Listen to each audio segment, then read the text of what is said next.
அரசியலுக்கு வரக்கூடியது யாரா இருந்தாலும் தான் முதல்ல குடிக்கப்படாது. ஒழுக்கம் கரெக்டாக இருக்கணும். நீங்கள் மக்களை வழி நடத்தணும்னு வரீங்க, ஒழுக்கம் கரெக்டாக இருக்கணும். பொண்டாட்டி பிள்ளைகள்லாம் தமிழ்நாட்டில் இருக்கு. இந்த லண்டனில் போய் எல்லாத்தையும் செட்டில் பண்ணி வச்சுட்டு இங்கே வந்து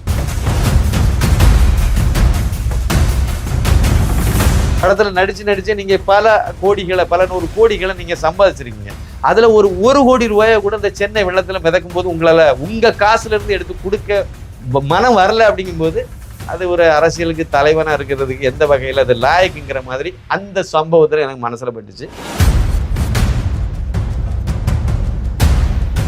ஜோசப் விஜயனே போட்டு போகலாம், தப்பே கிடையாது. அதை யாரும் வந்து விமர்சனம் பண்ணாலும் அதை பற்றி நம்ம கவலைப்பட வேண்டியது இல்லை. அதேமாதிரி நெத்தியில் பொட்டு வச்சு ஊரை ஏமாத்தணுங்கிறதும் தப்பு. இதில் வந்து அவர் என்ன சொல்லியிருக்காரு அப்படின்னா, தமிழகத்தில் வந்து ஒரு பக்கம் வந்து அரசியல் வந்து எப்படி இருக்குன்னா லஞ்சம், ஊழல் இதெல்லாம் பெருத்து போயிருக்கு அப்படிங்கிறத திமுகவை அவர் நேரடியாக சொல்கிற மாதிரி தான் நான் அதை புரிஞ்சுக்கிட்டேன். இப்போ இந்த மக்களை வச்சே வந்து இந்த ரசிகர்களை வச்சே வந்து படத்தில் நடிச்சு நீங்கள் பல கோடிகளை, பல 100 கோடிகளை நீங்கள் சம்பாதிச்சிருக்கீங்க. அதில் ஒரு கோடி ரூபாயை கூட இந்த சென்னை வெள்ளத்தில் மிதக்கும் போது உங்களால் உங்கள் காசுலேருந்து எடுத்து கொடுக்க மனம் வரல. அப்படிங்கும்போது அது ஒரு அரசியலுக்கு தலைவனாக இருக்கிறதுக்கு எந்த வகையில் அது லாயக்குங்கிற மாதிரி அந்த சம்பவத்தில் எனக்கு மனசில் பட்டுச்சு.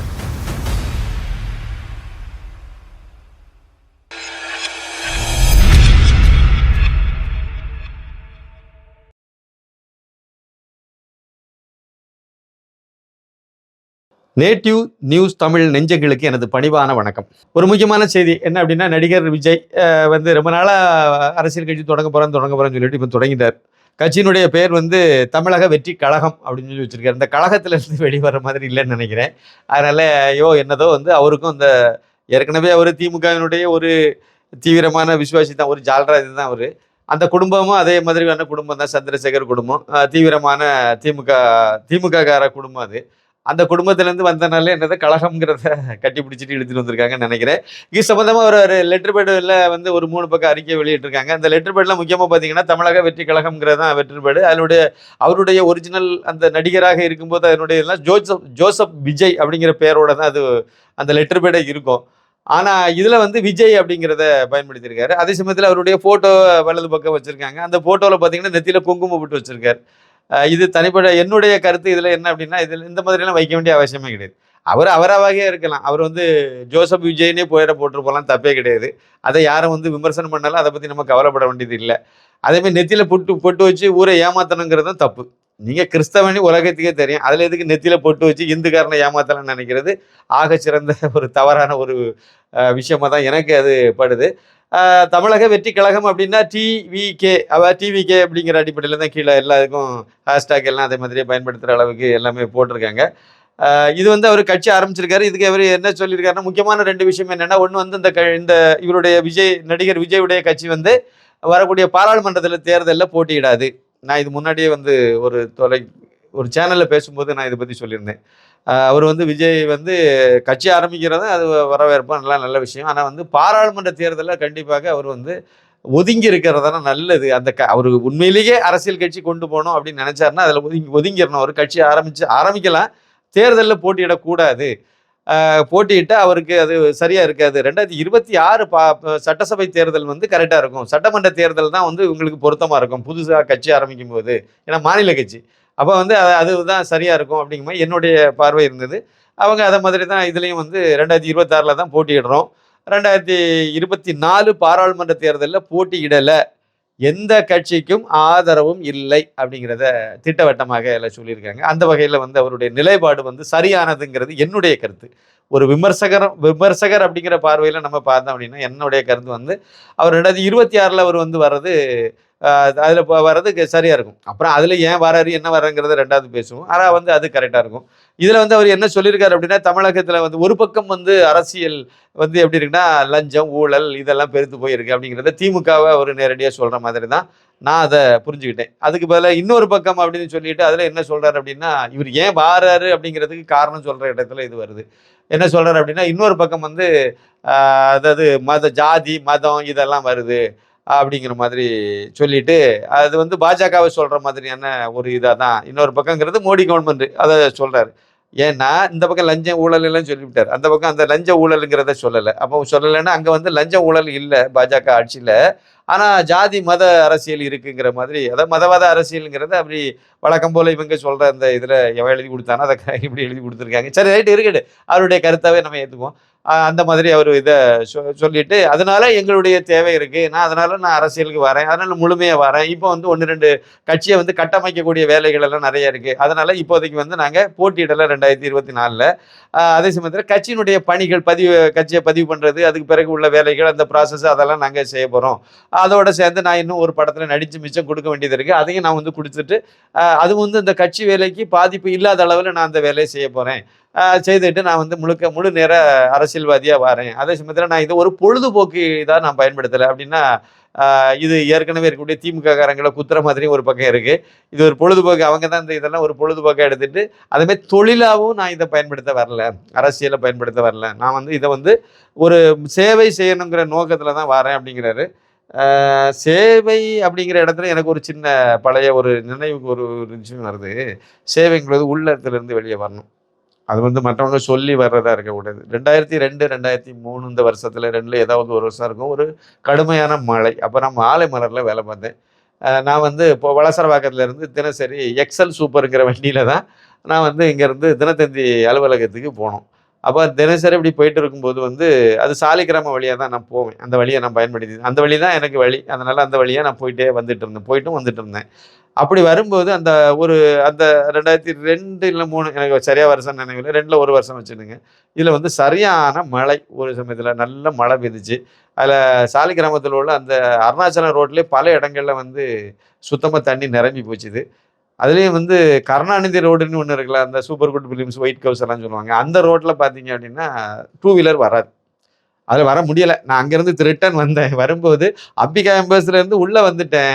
ஆனால் அருணாச்சலம் ரோட்டில் இருந்து வந்துட்டேன் ரோட்டில். ஆனால் வந்து இதில் நான் ரைட்டில் போகலான்னு திரும்பினா கருணாநிதி ரோட்டில் நான் வந்தேன்னா வண்டி வந்து சைலன்ஸுக்குள்ளே, ஏற்கனவே உள்ளே போனவங்க எல்லாம் அந்த ஸ்கூட்டி இந்த மாதிரி வண்டியெல்லாம் வச்சுருந்தவங்க சைலன்ஸில் தண்ணி போய் அவங்க அங்கங்கே தூக்கி வச்சு அதை போட்டு இது ஸ்டார்ட் பண்ணிட்டு இருக்காங்க, போராடிட்டு இருக்காங்க. இதை நான் பார்த்தேன். அந்த இதில் இருந்து அருணாச்சலம் ரோட்டில் இருந்து பார்த்துட்டு இருக்கும்போது ஆஹா இவ்வளோ பெரிய தண்ணி இருக்குன்னு சொல்லிட்டு உடனே நான் நேரே அருணாச்சலம் ரோட்டில் அப்படியே நம்ம ஏவிஎம் பெட்ரோல் பங்க் இருக்குல்ல, அதை நோக்கி நான் வந்துட்டேன், தப்பிச்சு வந்துட்டேன். அதுக்கப்புறம் மெயின் ரோட்டில் அப்படியே வளசரவாக்கம் வந்து வீட்டுக்கு வந்துட்டேன். நான் பாதிப்பெல்லாம் வந்துட்டேன். அதெல்லாம் தண்ணி எது சொல்லணும்னா கடுமையான மழை 2-3 நாள் பெய்துச்சு.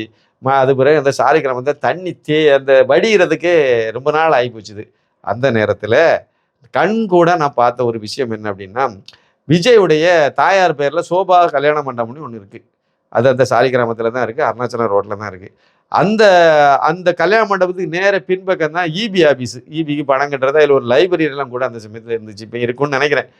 அதில் வந்து அந்த இபி ஆஃபீஸுக்கும் அந்த லைப்ரரிக்கு போனால் அருணாச்சலம் ரோட்லேருந்து வரும்போது சோபா கல்யாண மண்டபத்தினுடைய வடக்கு பக்கத்தில் உள்ள அந்த தெருவில் தான், வடக்கு பக்கத்தில் தான் தெருவு இருக்குது. அந்த தெருவில் தான் நீங்கள் தெருவுனா அது ஒரு பெரிய தெருவு தான். அது அதில் நிறைய போனால் அங்கே ரொம்ப வீடு இதெல்லாம் இருக்கும். இதில் நிறைய நீங்கள் போய் தான் அங்கே இதெல்லாம் போயிட்டு இருக்காங்க. அதில் கிட்டத்தட்ட 1 மாதம் அளவுக்கு மூட்டு அளவுக்கு, அதாவது முட்டுக்கு கீழே கரண்டைக்கு மேலே அந்த அளவுக்கு ஒரு பெரிய தண்ணியாகவே கட்டிப்பட்டு இருந்துச்சு. அதில் போகக்கூடிய 2 வீலரு காரு ஏதாவது கொஞ்சம் வேகமாக போச்சுன்னா அந்த தண்ணி வந்து நேராக சோபா கல்யாண சோத்துறவே அடிச்சுது.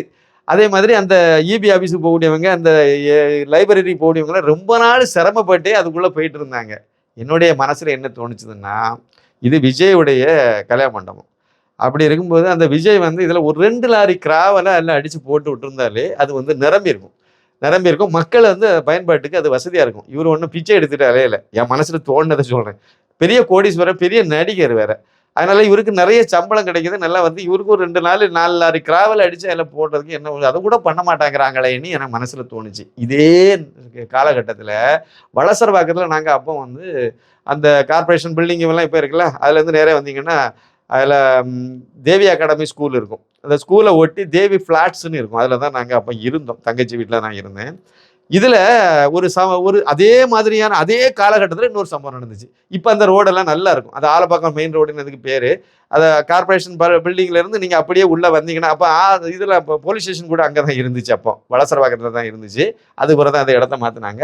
அந்த கார்பரேஷன் காம்பவுண்டுக்குள்ளே ஒரு ஓரத்தில் போலீஸ் ஸ்டேஷன், அதை ஒட்டி ரோடு உள்ளே வரும். அது ஆலப்பாக்கம் மெயின் ரோடுன்னு பேர். அதில் அப்படியே நேராக வந்தால் இடது பக்கம் திரும்ப அதில் ஸ்கூல் வரும், ஸ்கூலை தாண்டி போகும். இந்த ரோடு வந்து மிகவும் மோசமாக இருந்துச்சு.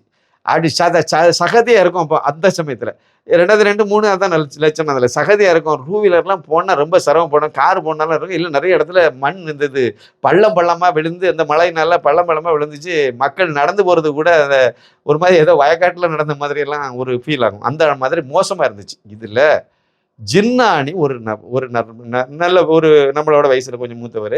ஜின்னானி ஒரு நபர். இவர் வந்து அந்த தேவி பிளாட்ல அவர் இருந்தார். அவர் வந்து இந்த கழிவு நீர் இதெல்லாம் வந்து லாரி வச்சு எல்லாம் எடுத்துட்டு போகக்கூடிய இதெல்லாம் அப்போ வச்சிருந்தார். அவர் அதிமுக ஒரு கிளை செயலாளராக அப்போ இருந்தார். இப்போ எதில் இருக்காரு, எப்படி இருக்காருன்னு எனக்கு தெரியாது, பார்த்துட்டு வருஷம் ஆயிட்டு. அந்த மனிதர் வந்து என்ன பண்ணார்னா, இந்த ரோட்ல வந்து அவருடைய சொந்த லாரியில யாருகிட்டையும் 5 பைசா அவர் வாங்கல, எனக்கு தெரியும்.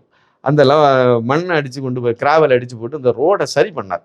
அவருடைய சொந்த முயற்சியில சரி பண்ணி அந்த அதாவது அந்த வளசரவாக்கம் அந்த கார்பரேஷன் பில்டிங் இப்போ இருக்குல்ல, அதுல இருந்து ஆரம்பிச்சு அப்படியே அதுல அந்த இதுல எது வரைக்கும் இந்த இதுல வந்து அதிகமான மக்கள் போறதுக்கு இடைஞ்சலா ரொம்ப மோசமா இருக்கக்கூடியதெல்லாம் கிராவல்ல அவரே அடிச்சு போட்டு எங்க இருந்தோ கொண்டு வந்து கொட்டினாரு, கொட்டி நிரப்பி போட்டாரு. ஒரு நிவாரணத்தை அவர் பண்றதை என்னால கண் கூட அதை பார்க்க முடிஞ்சது. அந்த மனுஷனுக்கு வந்து நம்ம வாழ்த்து நேரடியான ஒரு நாளும் சொல்லலை, ஆனா பல தடவை பல பதிவுகள்ல இந்த விஷயத்தை மென்ஷன் பண்ணி நான் சொல்லியிருக்கேன். என் மனசுல என்ன தெரியுமா பட்டு, இதுதான் சேவை. அவரு அதிமுகவில் இருந்தார், கிளை செயலாளர் இருந்தாலும் வேற கதைங்க.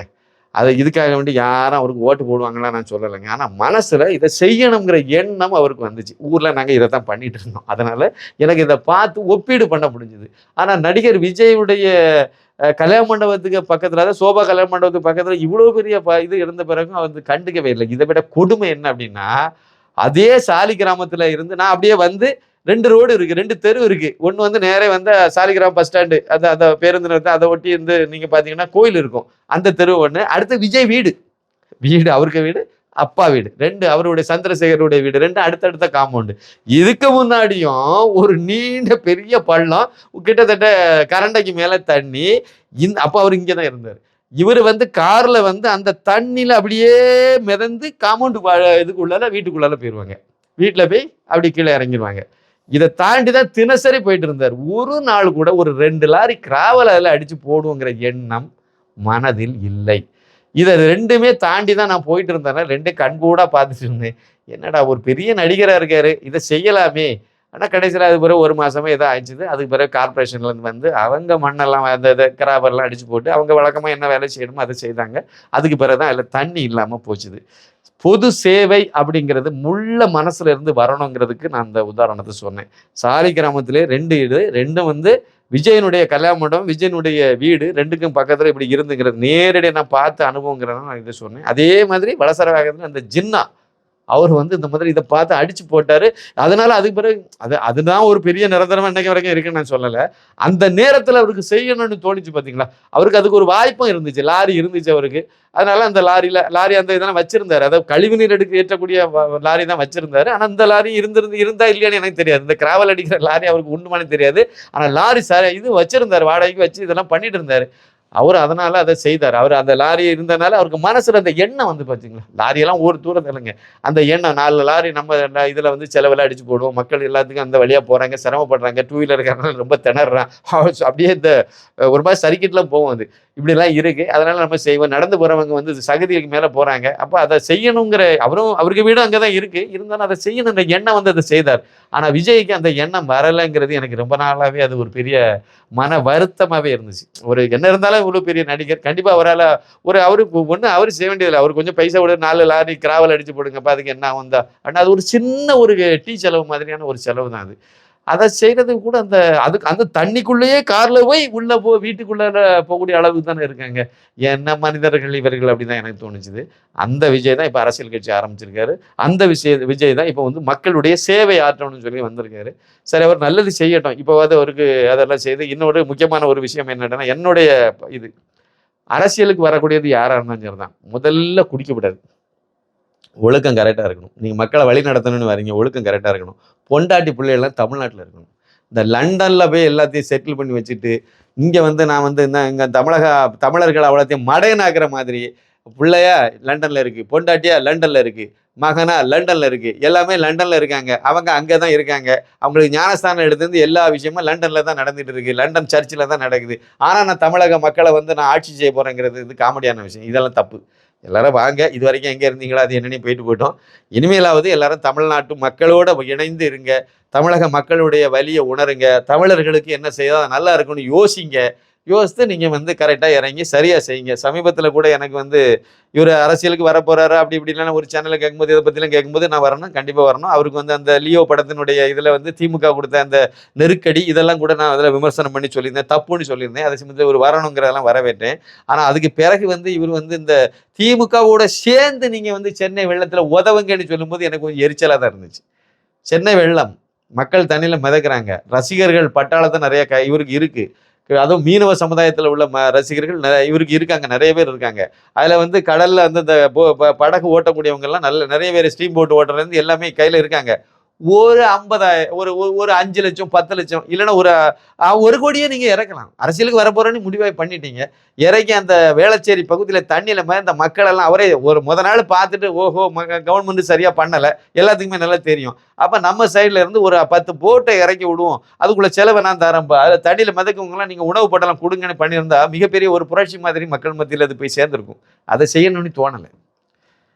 கையில் இருந்து செலவு பண்ணக்கூடாது இல்லைங்கிறதுல தெளிவாக இருக்கிற விஷயம் அந்த விஷயத்தில். ஏன்னா இது வரைக்கும் மக்கள் மன்றம்னு வச்சு அது மூலமாக நலத்திட்ட உதவிகள் பண்ணதில் எனக்கு ஒரு சம்பவம் தெரியும். அதனால சொன்னேன், பாண்டிச்சேரியில் நடந்துச்சு அந்த சம்பவம். அதில் பல கோடிகளுக்கு அந்த இதெல்லாம் பண்ணாங்க. 5 பைசா இவர் கையிலேருந்து பண்ணவே இல்லை. எல்லாம் ஒவ்வொருத்தனுக்கு தலையிலையும் முளை வரைச்சி அதை தான் கொடுத்துட்டு இருந்தாங்க. இனிமேல் அதை மாற்றுங்க. இப்போ நீங்கள் அரசியல் கட்சி இனிமேல் நீங்கள் இதை கொடுக்கணும்னு கூட நான் சொல்லலை. சரியான இதை நீங்கள் செய்யுங்க. ஒரு நேர்மையான ஒரு அரசியலை நீங்கள் பண்ணுங்கள். இந்த சென்னையில் கண்டிப்பாக ஏன்னா நீங்கள் வெறுமனே சாதாரண ஒரு இதில் இருந்து நீங்கள் ஒரு அரசியல் கட்சி ஆரம்பிக்கலை.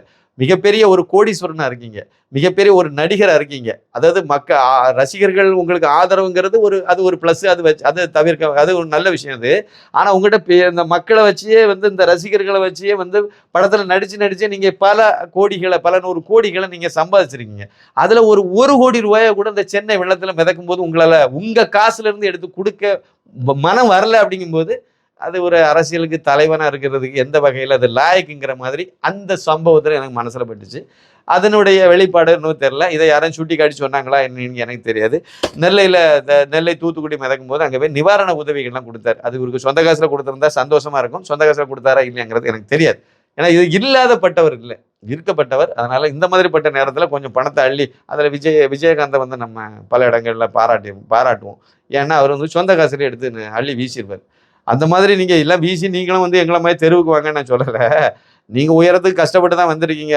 நடிப்பு தொழில்னால நடிப்பு உங்களுக்கு ஒரு மார்க்கெட் இருக்கனால தான் உங்களுக்கு சம்பளம் தந்தாங்க. இல்லைன்னா உங்களுக்கு மார்க்கெட் இல்லைன்னா ஒரு ரூபாய் தீண்ட மாட்டான். அது எதார்த்தம். அதனால் அந்த வகையில் உங்களுடைய கேரியர் வந்து மிகப்பெரிய வந்தது உங்களுடைய உழைப்புன்னு தான் நம்ம அதை ஏற்றுக்க முடியுமா ஒழிய ஏதோ நடிப்புக்கு நிறைய கோடிக்க பல இல்லை 100 கோடி அளவுக்கு சம்பளம் கொடுக்குறாங்கிறதுனால அது சும்மா கொடுத்தாங்க அப்படிலாம் கிடையாது. அது ஒரு வியாபாரம். அதில் இருந்து நீங்கள் வந்துருக்கீங்க. அது அந்த வகையில் நம்ம அதில் குறை சொல்ல முடியாது. ஆனாலும் உங்களுக்கு நிறைய வருமானம் உங்களுக்கு நிறைய இருக்குது.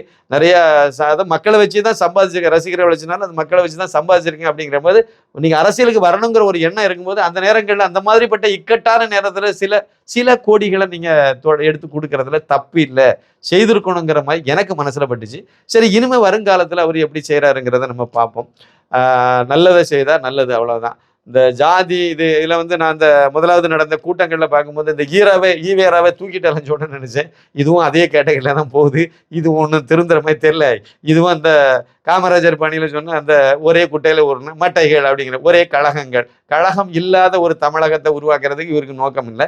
கழகத்தோடு இணைஞ்சு தான் இருக்கணும். என்னென்ன தர நம்முடைய தாய் கழகமாச்சே அதை வச்சுக்கணுங்கிறதுல அவருக்கு பிரியமாக இருக்குமோ என்னமோ தெரியல, வச்சிருக்காரு.